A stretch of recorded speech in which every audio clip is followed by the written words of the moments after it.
नमस्ते। हम आपके लिए कुछ कहानियाँ लाए हैं जो आप जैसी औरतों से ही हमने सुनी है। किरदारों के नाम गोपनीयता के लिए बदले गए हैं, मगर कहानियाँ बिल्कुल सच है।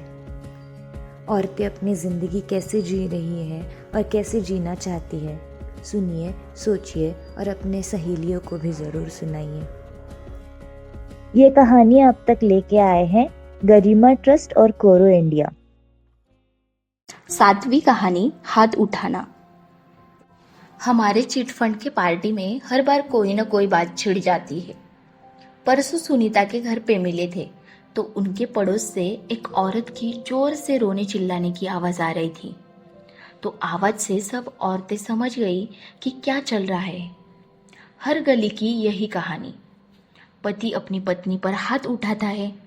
गरीब अमीर सब जाति धर्मों के घरों में यही होता है। गरीबों का रास्ते पर दिखाई देता है और अमीरों का चार दीवार में छुप जाता है। औरतों को कहीं बताने तक की जगह नहीं मिलती। मेरे मायके में यह सब नहीं चलता था। कभी किसी को एक दूसरे पर हाथ उठाते नहीं देखा है मैंने, मगर हाँ, आसपास में हमेशा देखा है औरतों को पीटते हुए।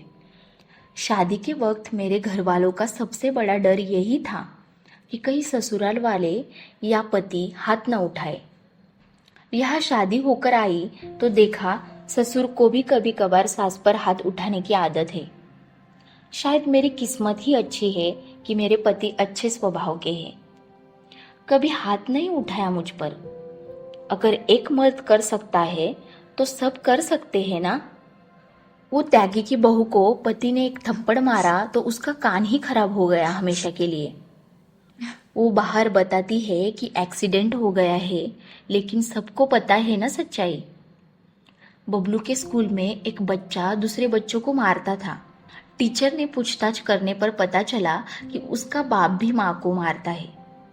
फिर माँ भी गुस्सा बच्चों पर निकालती है, फिर बच्चे वही सीखते हैं। मेरी माँ बहुत तैनात पड़ोसन थी। आजू बाजू से जोर से रोने पटकने की आवाज आए तो वह जाकर खबर लेती थी। पापा चिढ़ते थे, कहते थे हमें क्यों पड़ना है पति पत्नी के झगड़े में। लेकिन माँ कहती थी पड़ोसी होने के नाते यह हमारा काम है। एक थप्पड़ कब जानलेवा हमले में बदल जाए क्या भरोसा।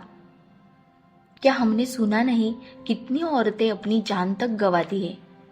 मैंने एक बार टीवी में सुना था दिन के 150 औरतें मरती है अपने पति या घर वालों के हाथों। ऐसा तो नहीं चलेगा ना। मेरी नानी एक कहानी बताती थी।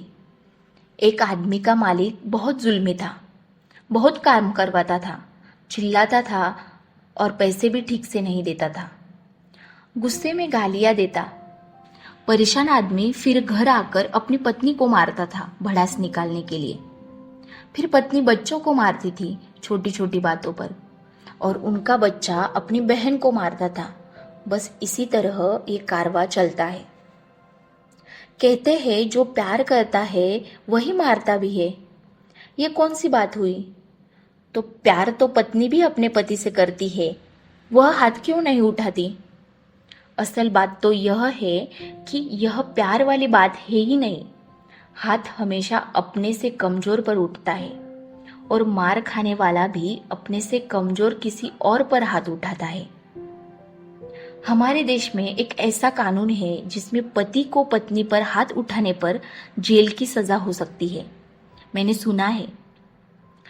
पता है कि घर की बात पुलिस तक कौन ले जाए, मगर कब तक औरतें पीटती रहेंगी। क्या हम बिना पुलिस को बुलाए कुछ नहीं कर सकते। बीवी पर हाथ उठाने को पति अपना हक समझता है। यहाँ तक कि मारने को मर्दानगी के साथ जोड़ा जाता है। मर्द है हाथ तो उठाएगा ही।